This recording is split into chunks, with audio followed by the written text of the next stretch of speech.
दीदीने ना दीदीसाठी मी शवरने एक ड्रेस मागवला होता आणि मला इतका आवडला म्हणून ती बाहेर गेली आणि मी गपचूप तो घालून बघितला. इतका मस्त दिसत होता ना. आणि ती आल्यावर मला लई चिडणार आहे, पण तरी पण मी नाही सोडणार. मी फोटो वगैरे काढून घेणार. आणि मग तुझं तू तिकडे काय कर, चला ट्राय करू, बघू तुम्हाला आवडतोय का. आणि मला तर खरंच खूप आवडला. मला सांगा कसा दिसतोय. आणि मला असं वाटतं मी प्रिन्सेस झाले. मी ह्याच्या आधी असा कधी ड्रेस ट्रायच नव्हता केला. आता दीदीचे बोलणे खायला लागणार आहे, पण तरी आता ट्राय करून मस्त मस्त व्हिडिओ काढून घेते. म्हणजे आल्यावर बोलू, मारू, काही करू, मला काही घेणं देणं नाही. आणि बघा किती सुंदर दिसत होता. आणि मी आता इथून पुढे असे ड्रेस घालत जाणार आहे. माहीत नाही कुठं घालीन, कशी घालीन, पण मला कधी चान्स भेटत नाही घालायला. पण घेत जाणार, घालत जाणार, मस्त मजा करणार.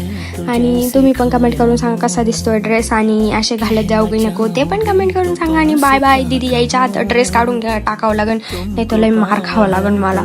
इतका मार बसन नका बास की बास. भेटूया तुझ्या ब्लॉगमध्ये.